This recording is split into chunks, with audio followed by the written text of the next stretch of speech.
Good evening, everybody. My name is Kolja Tsugatis of the Freiburg Institute.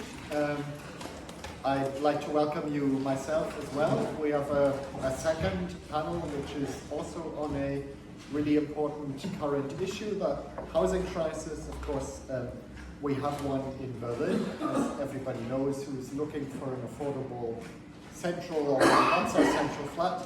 And we have similar problems, or even more extreme problems in cities like London or Barcelona.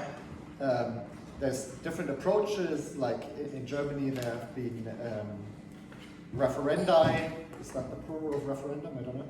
Referendi about expropriating certain companies like Deutsche Wohnen. So we have different political approaches. Some people say build much more. Some people say support certain types of housing, like housing cooperatives.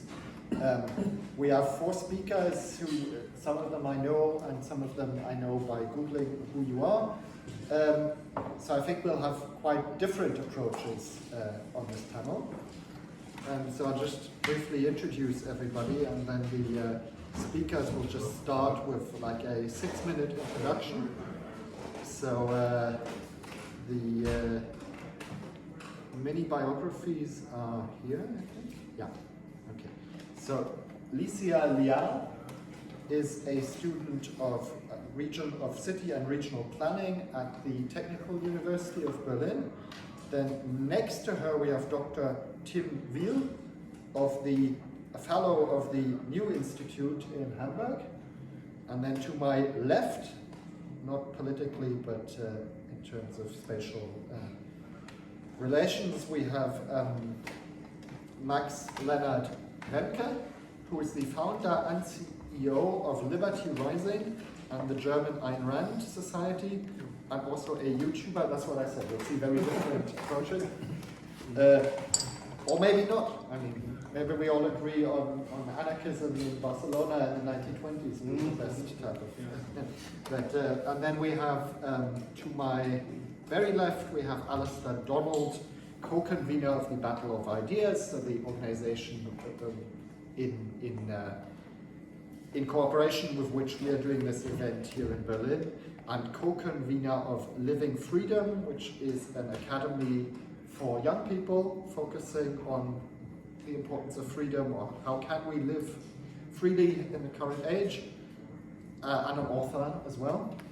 So I'd like to start with Lysia and just take you in the order which you've seated yourselves in. So your introduction, please. The German housing crisis is self-inflicted, and the campaign Expropriate Deutsche Wohnen and Company is making it worse. Because besides being a political pressure group, that is also a pedagogical approach to its activism, and it's working to change our minds. The campaign website and the printed material are full with socialist jargon and looks like an ideological movement using housing as an instrument to make ideological political propaganda.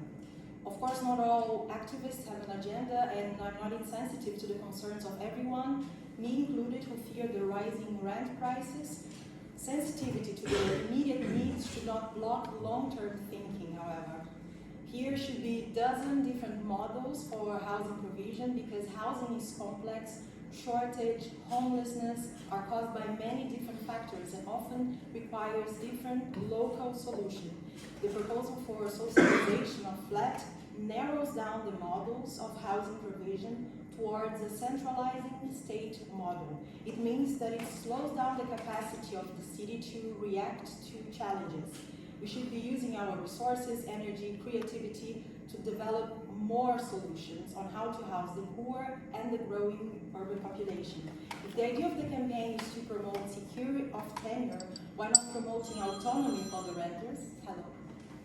Which can be achieved, for example, through home ownership, by promoting a system which can leave renters more subjected to political instability and to dispute for public budget, which brings more power to unelected representatives and to bureaucrats. Is this campaign only against high profit, or is it always also against private property in general? is the campaign to expropriate large private housing about affordability and low-income housing? No, the campaign does not target low-income families. It targets companies and the property market. What the campaign is proposing is that all taxpayers' money is used to take away property rights of large companies. The campaign is not based on residents' wealth or residents' income. So it suggests that all taxpayers subsidize a limited group of people. As a result, it favors households who don't need regulatory protection. How can socialization stop rent increase? Demanding of housing is growing, supply is low, property investors are withdrawing from Germany. Since 2017, there is a decline in building applications, interest rates rising, shortage of workers, shortage of material, always making the prices more expensive. And the demand gap that is accumulating over the years cannot be closed with socialization. If the state alone can cover housing, why does it fail every year to meet social housing targets? So should we put more property and responsibility to those who already failed to achieve less? How long before socialized flats pay itself? Which state department would operate the properties? Would they have the capacity to manage the extra 100,000 units? How much would it cost? Is it sustainable for the city? The supporters of public ownership have presented different cost estimates, and the numbers range from 7 to 23 billion euros. It's not very precise. It looks like they don't know yet. The campaign is now 5 years long and cannot answer some basic questions. The activists say the rents are inflated in order to pay for profits, and that basic needs are not suited for profit-oriented business. But is there a fixed value for homes? Is this excessive profit argument raises the question of it should be based on the current prices or historical prices? It's based. It believes that there's no amount of rent paid to private profit-oriented landlords is fair, because the whole concept of profiting for the needs of others is immoral. So no arguments about efficiency. Can the public or the private charity or any other organization provide a home with more quality and more efficiency? This is irrelevant.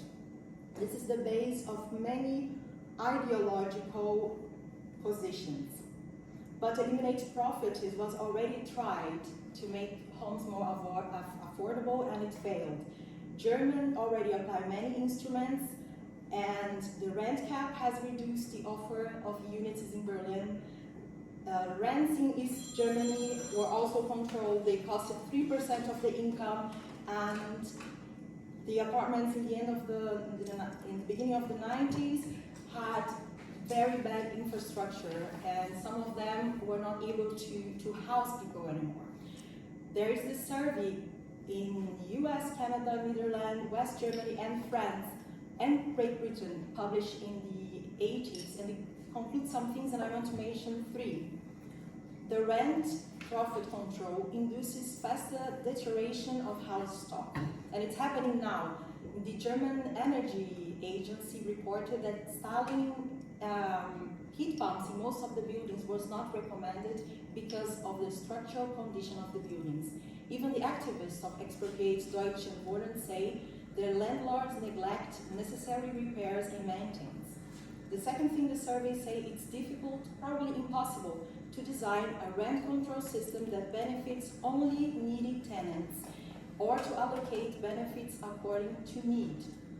The third one is that rent price control may create misallocation of housing resources and encourage under-occupancy.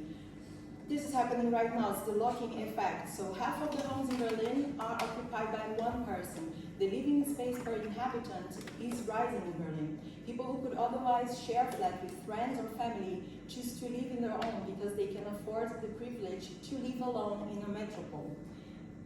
The system discourages people to move even if they need less space, because smaller rents cost more than old contracts. So young families, young professional immigrants need to find more space but are unable to find a flat that suits them because they are blocked. Still, many Berliners don't see the relationship between anti-market regulation and the fact that affordability is getting worse. Why I'm insisting on the ideology point is because it's draining energy, money, labor force, attention to the real problem, that is, how do we house the poor? How do we house the growing urban population? And I hope we have the chance today to discuss about some possible solutions. Okay, thanks.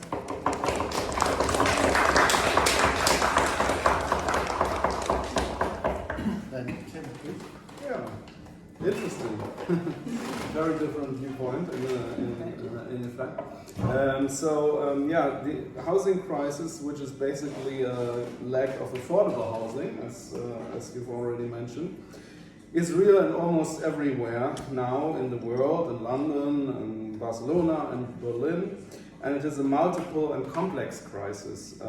If you look closely at what is really happening economically, you understand that there is not so much a crisis of building and construction as there is a crisis of land prices. And these land prices that are skyrocketing make it impossible to build affordable housing, and I emphasize it is affordable and not other housing we need. And there cannot be enough government subsidies for affordable flats either. I mean, look at the recent court judgment on our debt break in the constitution, though there's simply no money in the budgets. So plus add the imperative socio-ecological transformation we are in. There is simply no ecological way of realizing massive housing construction today, even with subsidies.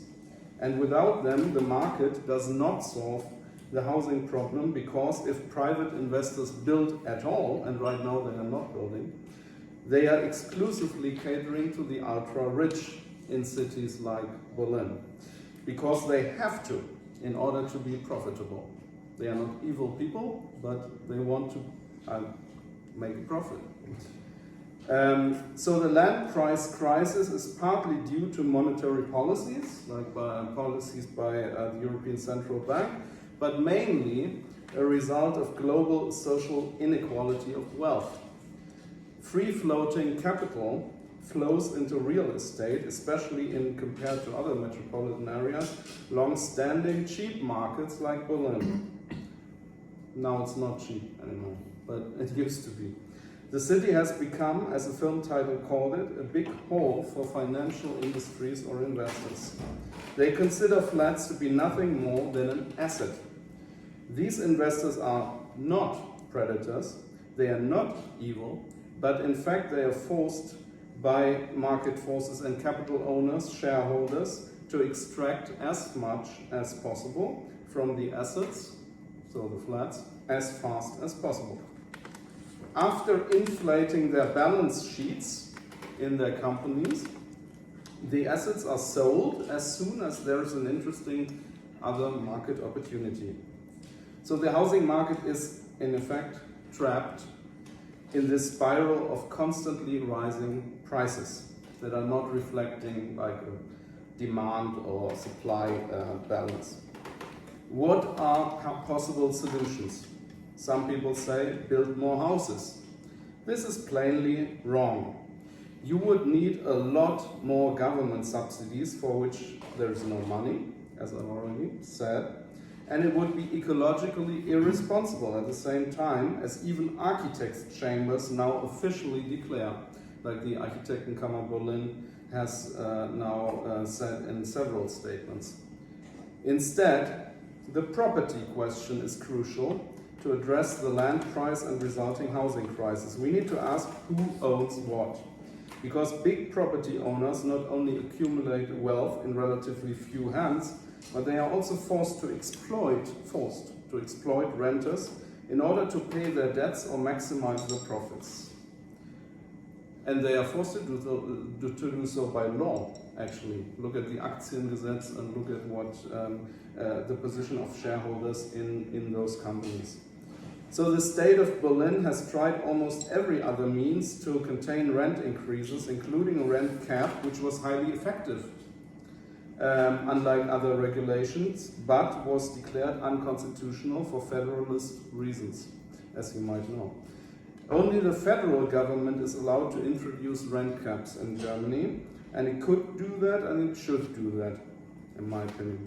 However, this appears very unlikely today, and it will not solve the underlying property question. So, let's come back to socialization, and this is for some shockingly, but certainly not for the majority of Berliners who voted for it in a democratic referendum in 2021. But this is maybe the only effective means left for the state of Berlin.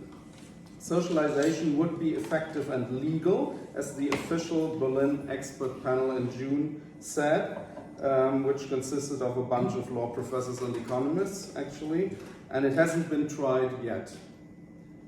It hasn't been tried yet, so maybe we can try.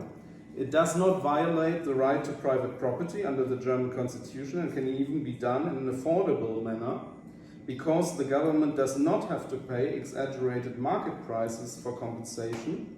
It does have to pay compensations, but not the market price under Article 15 of the Constitution. So renters actually get more than what they have to pay for. They get democratic co-determination, they get more liberty.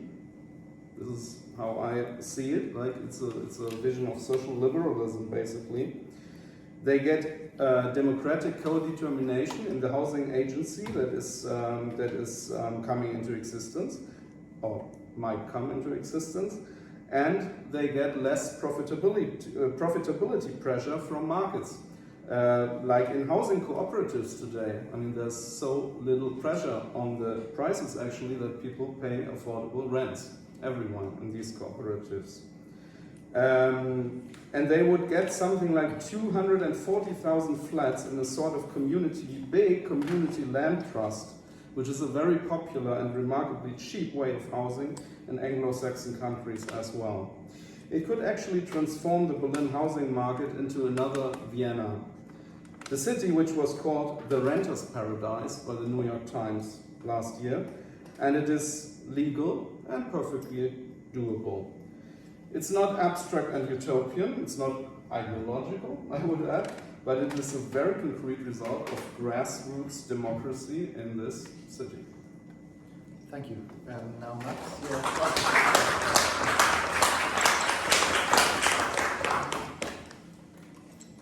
I spent a lot of time thinking which issues I want to address in my opening statement. Should I address the lie that we have a housing crisis in Germany? Because there is clearly no housing crisis. In Germany we have at this day 1.7 million unoccupied flats and houses, mostly in small villages and on the countryside. So the whole debate about the right to housing is in fact only a debate to right to housing in attractive urban city centers. Should I talk about the endless bureaucracy and the fact that state regulations led to skyrocketing building prices in the last decades? Should I talk about the monument protection and heritage protection for the Germans, Denkmalschutz, which prevents higher density buildings in German city centers? Or should I talk about the well-researched so-called crowding out effect you can easily find information about just by typing at Google, crowding out effect, housing. And which tells you, there are a lot of studies and they all tell you the most basic logical thing. Building housing heavily subsidized by taxpayers' money destroys incentive for private developers to build houses because it makes no economic sense at all. But I think none of these questions are the primary questions. I think they are not the questions we should ask ourselves first. I think the first question is a moral one. It is. Is it right to use the state's monopoly on violence to force the people against their will? Or is there a right to a nice apartment in the center of the city? Many, if not most, people of today think that there is a so-called right to housing. But what does this so-called right to housing in fact mean? Let's dive into this. everything a man consumes, every good and service must be produced by man himself, by the man himself or by his fellow men. Houses do not fall from the sky accompanied by a heavenly choir of angels. They have to be built by men. Pharmaceuticals are not washed ashore because of Poseidon's unearthly might. They have to be manufactured by men. Food is not produced by a blink of God. It has to be farmed by men. Every good and service we consume has to be produced by men and is thus the fruit of the labor of men. The state is no exception to this rule. Politicians do not have some secret hidden magic power to produce goods and services out of thin air. Everything the state reallocates or provides has first to be produced by men and then be extorted by the state. There are two ways in which the state can reallocate goods. One is by directly robbing or extorting the goods they want to reallocate. The communists did this at the beginning of the 20th century, for example in Russia. They pointed a gun to the people's head and said, give me your houses, you're evicted, now it's a people's house.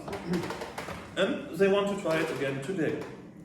And there's another way, and the other way is more indirect, maybe more elegant, and this is by taxes, because taxation for sure is not voluntary. Otherwise we would not have the crime of tax evasion, which is punished quite heavily. So, both options, directly extorting the goods or taxation, lead to the same conclusion. You have to give up your right to your work, your fruits of labor, to somebody else against your will and without your consent. So if you declare a right to housing, you declare a right to the labor of your fellow men. You declare that you have a right to take by force their work based on your need.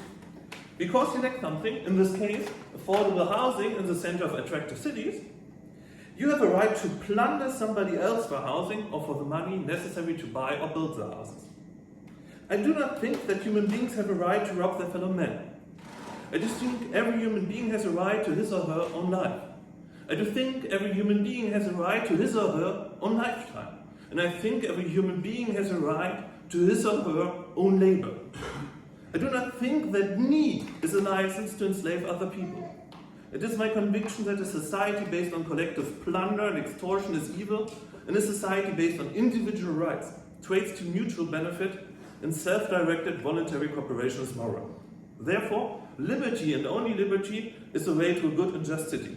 Allow high-rise buildings in city centers and urban sprawl at the outskirts, so everybody can decide how they want to live. Just do not force your vision of the perfect city onto other people. If you want to protect historical buildings, do this with your own money. Just do not rob the money of other people and don't violate the rights of your fellow citizens. Whether you want a garden city or a housing skyscraper, build one yourself or organize yourself and cooperate with other individuals to get it built, but do not plunder other people's labor. Slash the endless red tape, so each and every one can experiment and find their ideal form of living at their own expense. In short, create a better city by convincing, not by enslavement, by creating, not by plundering, by individual rights, and not by force. Thank you.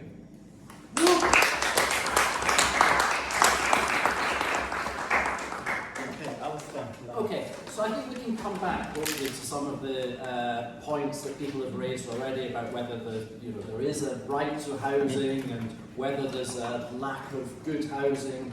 To my mind, there is a lack of good housing in the 21st century. There is a lack of, certainly by historical standards, affordable housing, because it is very expensive just now. So I'm going to order my points around the idea that there is something of a housing crisis. And as Colliers said in his introduction, and Tim reiterated, this is not just limited to Berlin, but cities like Barcelona and London and Amsterdam and many other cities in the West, and not just the metropolitan cities as well, actually, but some of the smaller cities are suffering from something of a housing crisis.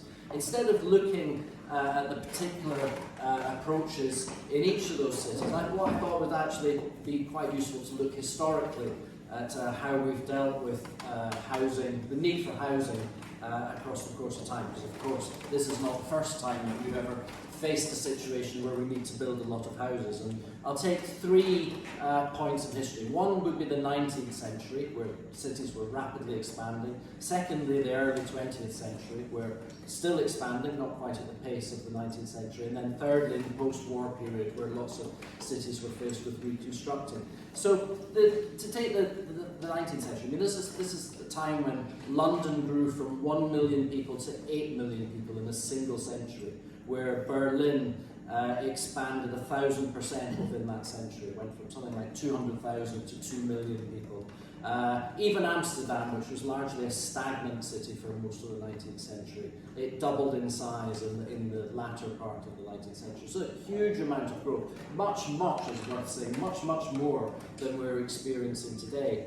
But now, how did they solve it? Well, arguably they solved it because of market dynamism in the 19th century. It was an era of taking risks, of innovators industrializing and making jumps of innovation in things like materials. It was when things like fireproof steel was invented, for example, which meant that the capacity to build went from a limit of 6 stories into making skyscrapers. I mean, that was the kind of environment that the 19th century was, when we built new ways of moving around, underground railways that could take you in one train line right out into the countryside. So we basically expanded our capacity to build and therefore to house these thousands, millions and millions of people that were arriving in cities. And I think, compare that to today in the market. I know you're defending the market, Max, but I'm with Tim on this one, I'm afraid.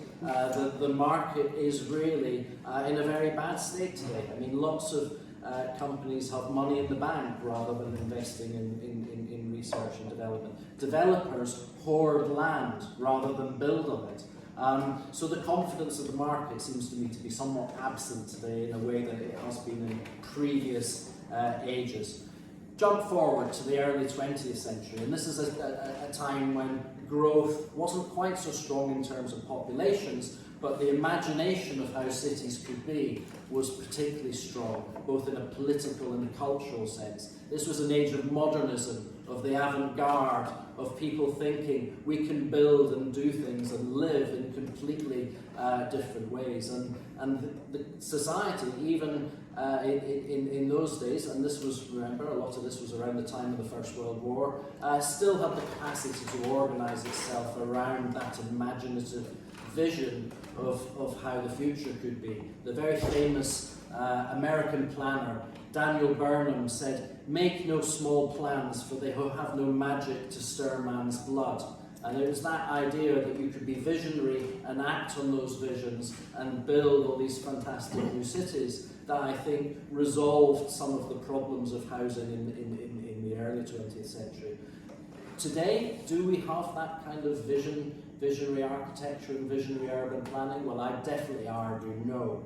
I mean, in many ways we live in a situation today where we're against the idea of transformation. I mean, even Berlin, for example, if you look at the last 20 or 30 years, Berlin's been particularly keen to preserve the patterns of development of the 19th century city, not to imagine a 22nd century city and how it might be different.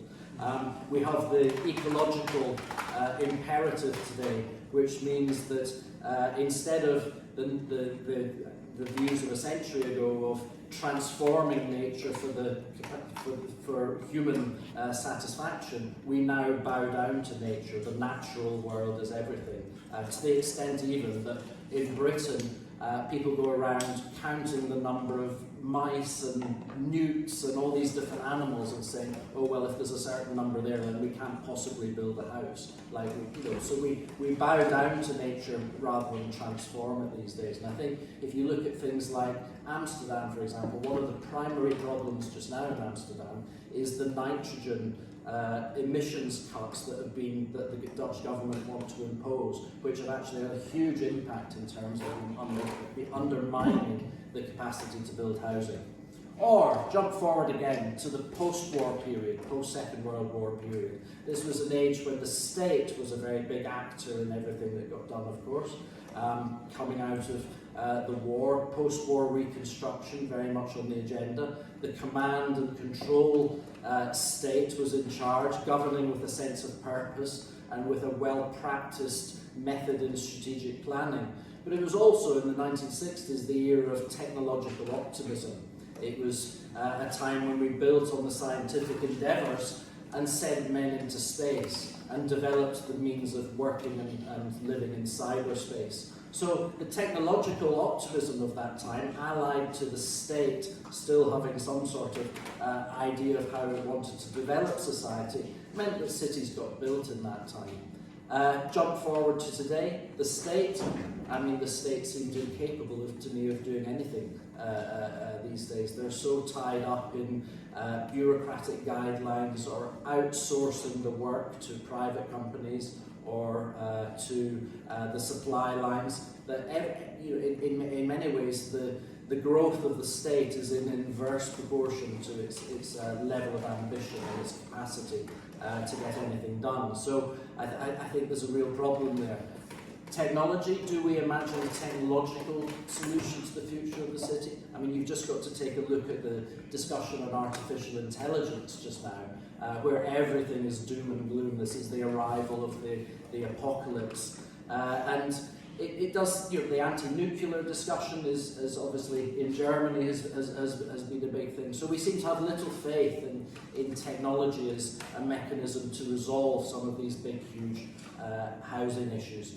And I think, if you add these things up, if the market solution is no longer possible because companies are very weak and the market's weak, if the state building housing is no longer possible because the state is in a sense of crisis and no longer able to do that, and if we don't have the sort of cultural confidence in the future that perhaps the 20th century avant-garde and architectural elite did, if we don't have any of those things, then how is it that we get our way out of this housing crisis? And I think my time's up. I know, Colin, I want to leave it as a question, but I think starting point needs to be having fairly hard debates like this about how we can challenge some of the constraints of today. Okay.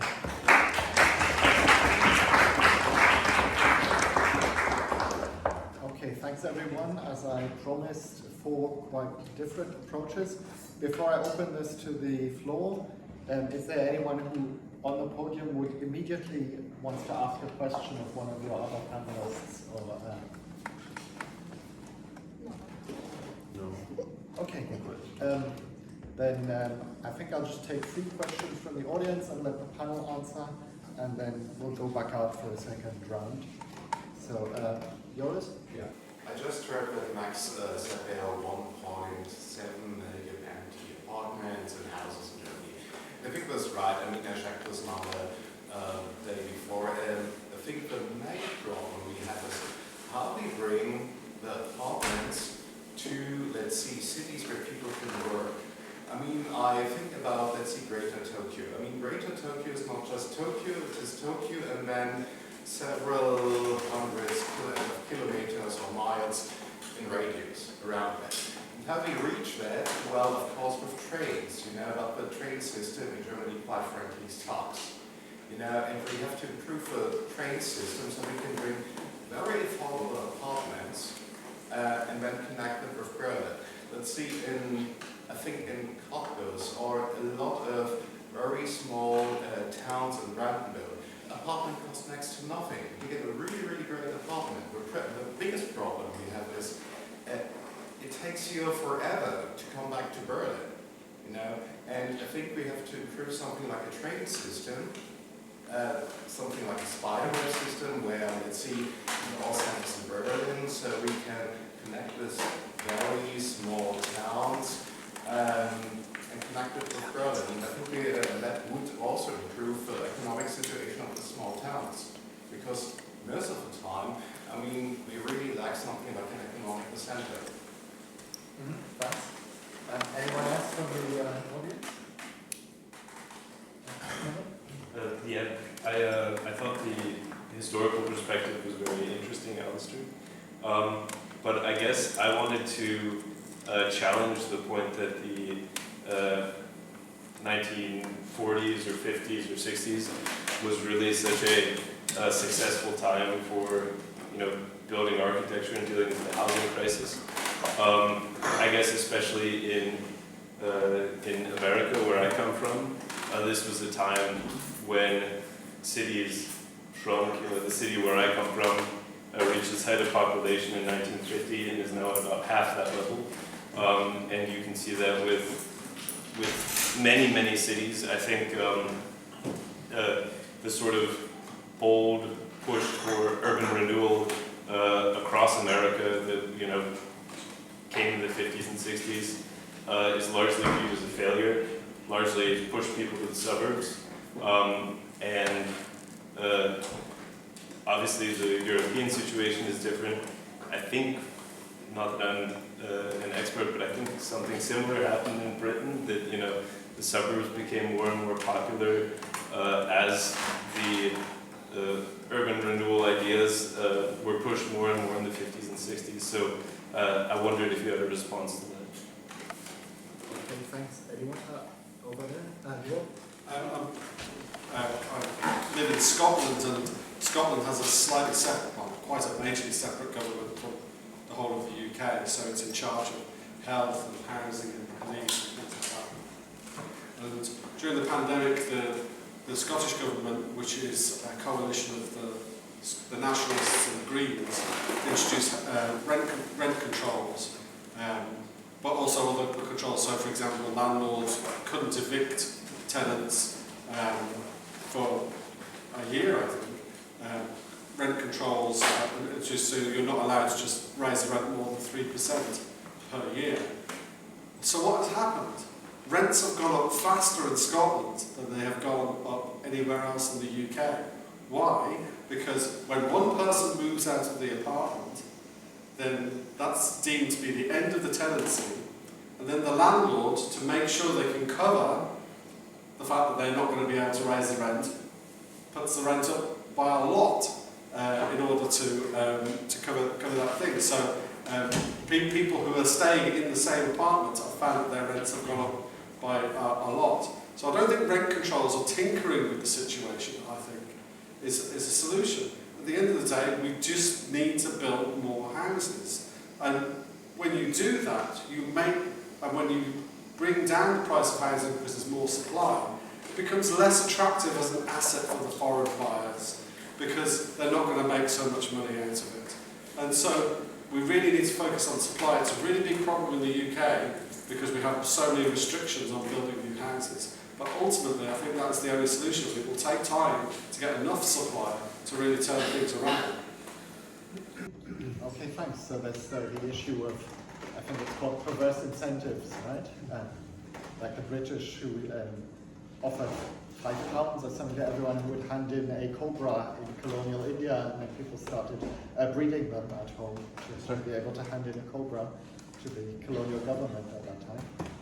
But anyone would like to, in any order, come back on I can say some things. I found very interesting the point about how to take people where the houses are. It's not only the housing, it's the whole infrastructure, because they already built schools and hospitals, and people start investing so much in the city, and people's moving to the city centers is like a waste of money that is there in form of infrastructure. So I think transport now for Berlin, it would be a solution, because we have Brandenburg around with cities being abandoned.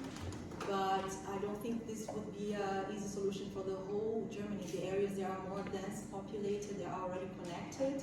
Like the western part of Germany, maybe they do need another solution. And then we go to the building. And then we come back to what Alastair said, it's the other century, developing new material and finding new energy sources is what helped us to solve the housing problem with more population. But who invests in finding new technology, new solution, new material, if they don't expect to be able to profit from it? Of course, people try to find solutions to serve the public, but they also expect to have high profits, especially if they come with a new idea who will help the population all around the planet. So without the chance to profit and taking such high risks to find new material and to invest in research, I don't think we can have this boom of energy and technology to build again, even if it's to build with eco recycled materials. There is a company in the UK that is making tiles with trash. I think it was approved 2 or 3 months ago, and it's a solution because they are not like putting more material and chemicals out in the planets. They are just transforming it. Anyway, it takes money, and without the expectation to profit from it, I really doubt someone will do it. Anyone else? Would like to address. Yeah. Over to you because Yeah, you've been addressing. Just thank you. Well, to try and pick up 2 in one go, I mean, on your point of the empty homes, it seems to me that is the way that cities have always been, is that they come into fashion and then something happens, whether it's a particular type of economic development or whatever, and they become less popular and people move somewhere else, and then you have a choice. You either let them die or you repurpose them and find ways of making them work. And I think the transport solution is the very obvious way. I mean, in England we've got lots of towns around the seaside which for 40 or 50 years have been the place where drug addicts live, to be honest, and not very many other people. But recently there's been new railways built, and all of a sudden they're full of people who can travel into London, and they've got art galleries, and they're now lively, vibrant places. So a bit of investment in the transport situation helps them out, and that's, you need to be imaginative and have the commitment to make things work again, but in different ways. I think it would be the easiest solution for a win-win situation. I mean, you have a lot of quite affluent people in Berlin who are looking really for a nice home or a nice apartment in general. They're willing to pay, let's say, a little bit more, and they would get, let's say, a very decent, let's say, home in Brandenburg. And I think in Brandenburg, I mean, the economic situation is not that amazing, and I think it would really improve the economic situation there. People would move there, but it just would work if you could guarantee that, let's see, that you move, let's see, 60, 70 miles away from Berlin, and you could be in city centre in 1 hour. Yeah, I'll maybe let Max come back on the specific of that, but then just to reply to Kevin, I mean, I see it as a double-edged sword, you might say. If you look at the post-war period in Britain, for the first, in the new housing that was got, for the first time, millions and millions of people had running water, had kitchens, which no one had before. I mean, these were, I'm not saying they're the best flats ever built in the world, but people's living standard massively improved. In the town like you lived in America, where the population departed, I think they departed because at that point in history, people gained more of a choice as to how they want to live. And many people chose the option of a house in the suburbs as opposed to a flat in the city. And I think even if you look at America today, and I don't know about your town, but lots of people are moving from San Francisco into various places in Texas and Arizona. The house, the suburban house, has become a way that many people want to live. Often, as it happens, with an urban apartment, because they're rich enough now to have two. I'd like to add one sentence. So it's interesting, the remote work thing. Like I have friends who only see their colleagues maybe every 4 weeks because they work remotely for a company in Leipzig or Mannheim or whatever, right? Apparently now there's even North Korean IT people who apply for Western jobs where they can make like $100,000 a year, like a Western salary for a good programmer, and they just pretend that they can never come to the office. They say, I have a sick mother, I live in Toronto, I live in Singapore, and the employer is in California or something, but they're all North Koreans just pretending to be part of the Western workforce and just pocket the salary which they get. So that's an interesting topic. Max? Regarding the issues you raised, first of all, yes, we have a lot of like empty living space. I personally come from Stendal, which is in the northern part of Saxony-Anhalt, called the Altmark, which is complete emptiness. In the middle of this emptiness, there's Stendal with the only fast train station. So, and yeah, it's cheap there. But to be honest, I do not believe that first trains are the best option, because I think individual mobility, or in other words, cars, are much better. And I don't know how about you, but more or less all people I know from small villages really love to get their own car, because they are much more flexible with it. You have much higher options, so a car is very attractive. In addition, the car allows for suburbia, and you may not like it. You may think, oh, that's horrible, oh, how can they? But people, in fact, love suburbia. If you look around the globe, the people are running towards suburbia, building houses, small houses. Even today in Germany, whenever there's a area declared as building land for like one family homes, it's more or less immediately filled, even in small villages, because people love this kind of living. And I think that's perfectly fine. Why not? So I do not believe that much in trains. But I want to address a second issue, because you mentioned Tokyo. And Tokyo is a very funny thing, because Tokyo, in fact, has the best affordable housing in all developed big metropolis in the whole world. From all big countries, Tokyo is the cheapest.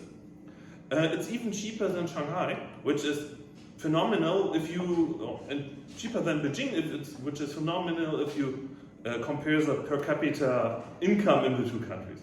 Why is Tokyo so cheap? Why is there so much affordable housing?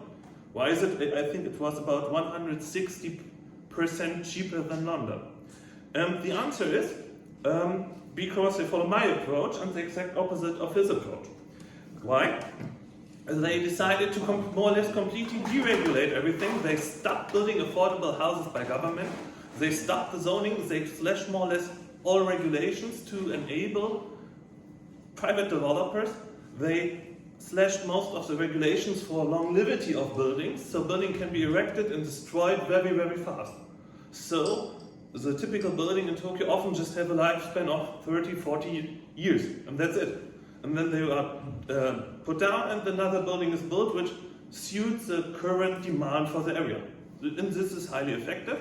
And even so, Tokyo is unbelievable dense.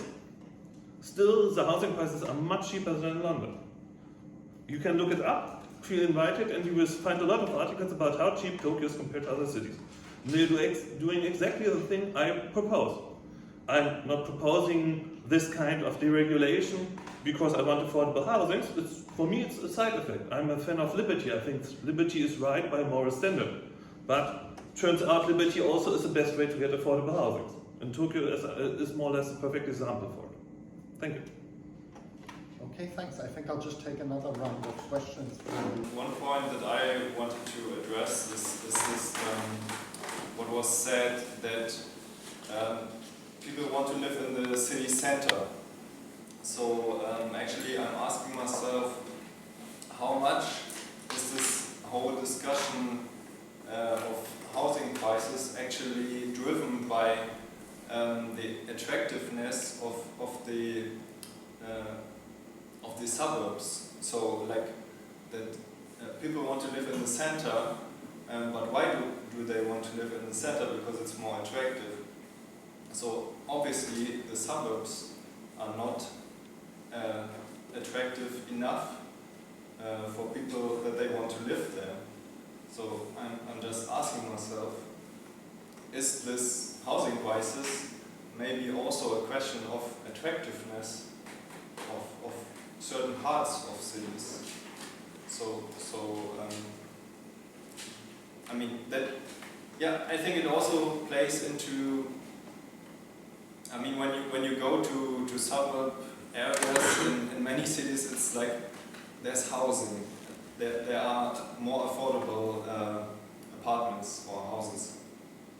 But what else is there? I mean, often I also see that new areas are being built, and then there's a lack of kindergartens and kitas and stuff, because they just build houses, but there's no infrastructure that is suited for the people.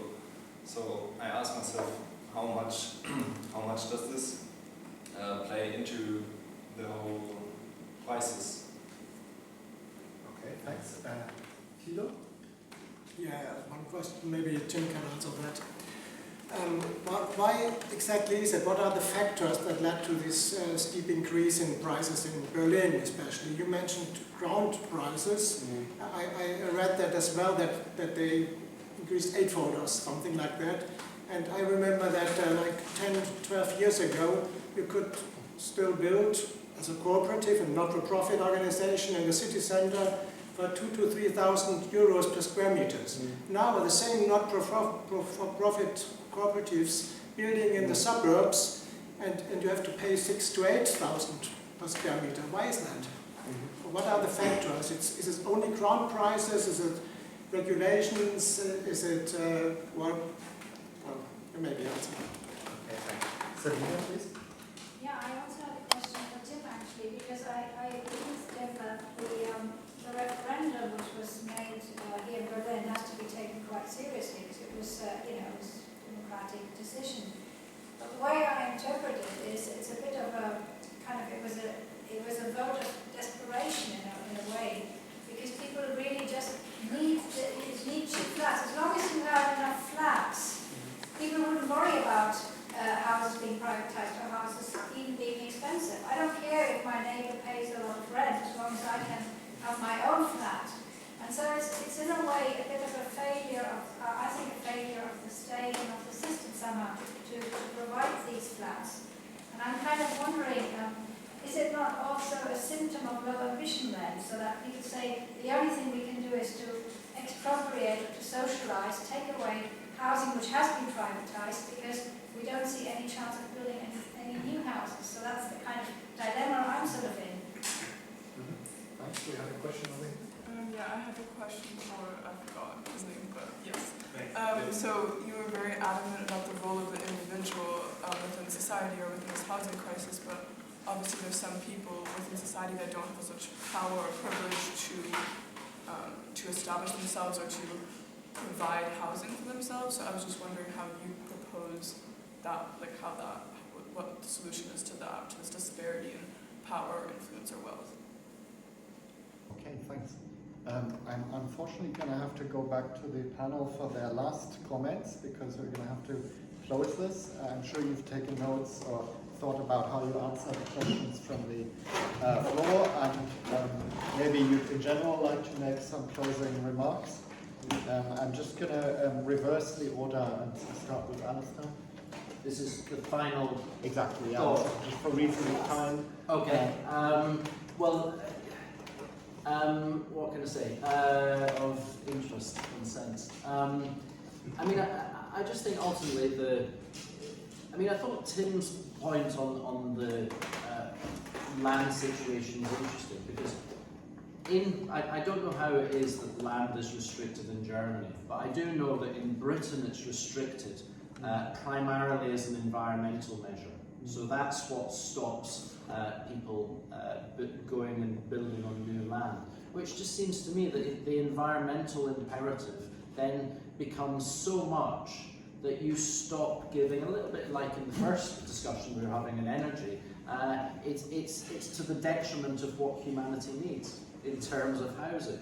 So I just think that we have to put human needs at the centre of the situation and say, if there's land available and we need houses, then we need to go and build on it and provide the housing that people need. And if we start off with that ambition and assert that it's something that we need to do, then I think all the other aspects need to be set up to fall into place. So I think the people that build those houses, the developers, need to become much more ambitious and much less timid and take risks and go out and find new ways of building that are cost effective. And as it happens, Tokyo The main thing that happened in Tokyo was that very advanced methods of prefabrication became available in the 1950s and 1960s, which meant the price of housing became much cheaper because it was developed in relationship with car manufacturers. So that kind of technological revolution made its way into housing, and housing became cheaper. So we need more people in business to have that mentality to get cheaper houses that we need. And we need a state that can then get out the way, in effect, and give the land and not stop people building on it. So it's that kind of shift of mentality that I think is going to solve the housing crisis more than a kind of technical measure about what form of ownership they're in. Okay, thanks. Max? Yeah, I have two issues to address because I have a rather big question I will try to ask it very shortly. I think your question was, how do people, what can we do for people who do not have, I think you mentioned power, influence and wealth, that need housing. First of all, in a real market economy based on individual rights, power does not count, because no matter how many people think I'm a really cool guy up here and look up to me, that does not give me a right to extort your property against your will. I still have to pay a fair price for it. But if I lack wealth, for example, then there are some options. But I do not think, and that is the main point, that need gives you an entitlement to enslave other people and to plunder them and to rob them and to use thievery. And I will give you a practical example. Anyone here in the audience which has like a second mobile phone at home somewhere, and I don't know, most of the people I know. Yeah, there are some. So it's most probably better than my old phone. Look at it. It's really horrible. So energy time is like 1/2 an hour, boom, dead. Camera sent in it, horrible. So I am a person in high need of a better phone. And in fact, you may not know it because most people think because you are in favor of capitalism, you must be incredibly rich. In fact, I'm at the moment quite poor. So I'm in desperate need of a new mobile phone. But does that give me the right to take your phone? The phones of the ones who just said, oh, I have a second phone. I don't think so. Do I think that because I lack a housing in an attractive city I want to live in, this gives me any form of entitlement or right to force other people to give me this housing? No. If you do not have the necessary wealth, which means you are not able to provide enough benefit to other people, because for that we give each other money. I go to the bakery because I value the product of the bakery higher than my money, and the baker values my money higher than his product. So, we only get in a market economy value and wealth by doing good things to other people. So, and if a person is not able to do enough good things to other people, then I do not think that he has an entitlement just by existing to a very nice flat in the center of Berlin Mitte. I think he has to reallocate to cheaper places. I think he has to organize himself with others in the form, for example, of a cooperative, which is a quite common form used, and you can build in cooperatives, and this is done for by far more than 100 years, quite attractive housing in this form. So it's very well established. I think you can underline this point. So, or, for example, you can organize, if you find it so bad, voluntary help to it.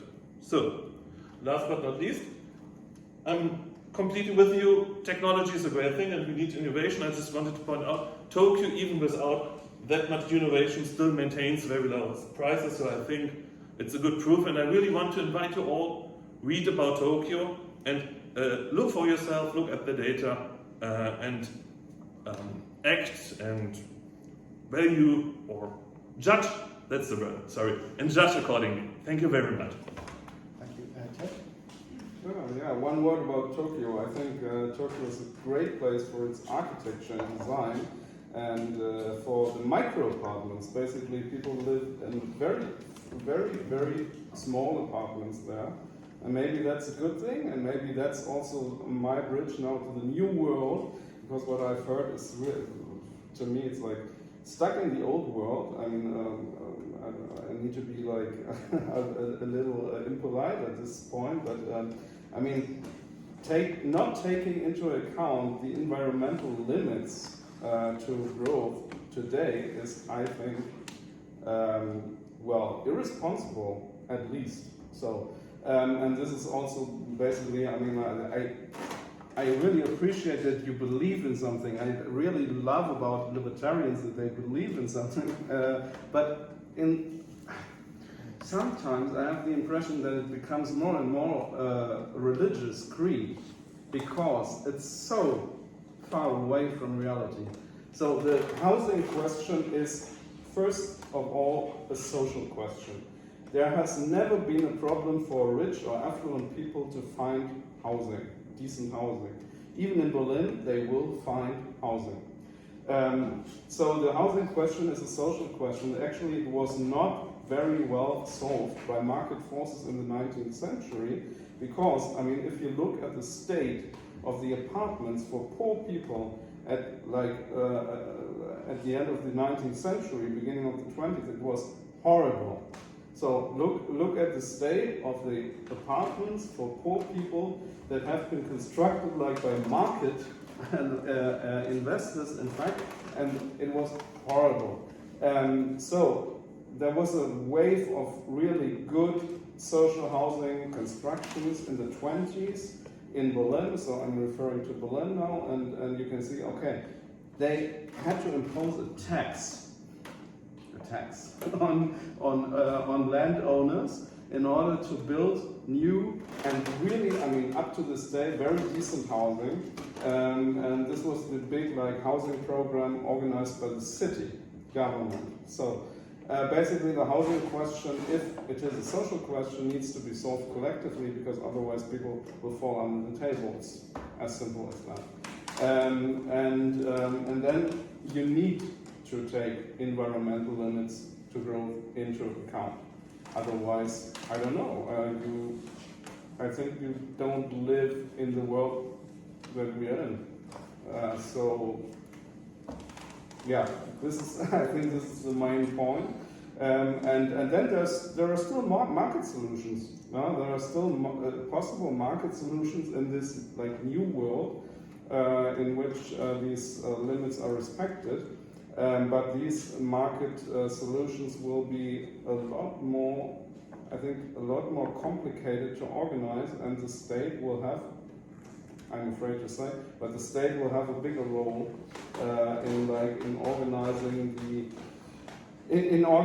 the rules, the market rules, the framework of the market that we will need.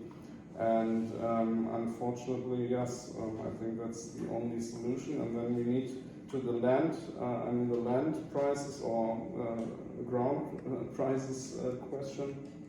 Yes, I think this is a systemic problem. I mean, this is a systemic and global problem, and it has to do with the rising wealth inequality in the world. So there's a rising basically, there's a rising concentration of wealth in the world, and this wealth is desperately looking for some place to be invested.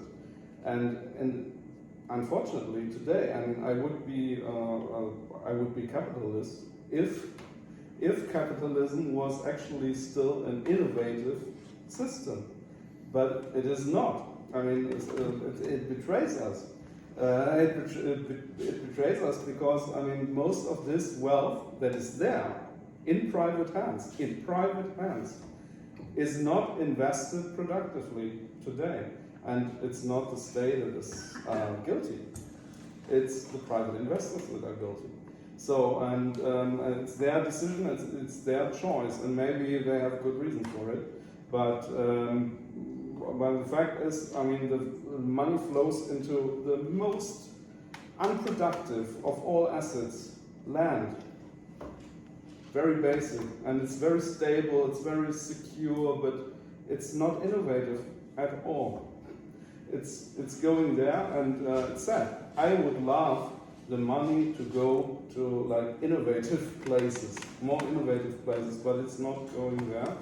So there must be something wrong in the construction of capitalism today, and it needs to be regulated somehow, but this is maybe a question for another panel. Okay, thank you. Lysia. Yeah, there's so many things that I would still like to address, but maybe, yeah, for many other panels. But since Tim just mentioned the thing about housing being a social thing and that the market failed because they produced bad housing for poor people, I believe it's every market it happens, like water, for example. If you're poor, you drink tap water, but if you're rich, you can pay for the water from the mountains of the unicorn land. Like in the end, people who can afford more, who has money, will get the better clothing, food, healthcare. It's not just with housing, it's with everything. And I think if we can, that's why one of the reasons I believe that if you concentrate the state to take care of those people who cannot pay for any other solution, it's better than you choose one-size-fits-all solutions, like putting many houses in the state where they cannot deal with the people who really need. They create distortions. There are people who just take more space. Why not? And you keep people who really need outside because you're just taking too much on your hands. And I believe still there are space for inside. You say capitalism needs to be regulated, but inside the free market, for poor people to get collateral advantages. For example, when you build for middle upper classes and they move to better, more modern apartments, they have some old unit houses that stay back. Maybe there is an opportunity for a family who make less money, or for some poor family to occupy that space with subsidies or whatever. But the point is, we have to open and use capitalism for more options, for more creativity, instead of using the state to make capitalism close and be more uniform. Well, would it make sense? Okay, thank you everybody. I learned a lot. I'm sure the audience learned a lot. Thanks for keeping it very concrete, your contributions, and thanks for the really good questions from the audience. A lot of disagreement, obviously, but we were expecting that. I'm sure the speakers of both panels, I think most of them are still here, will be happy to continue discussing with you over a beer. So thank you everyone for coming. A big round of applause.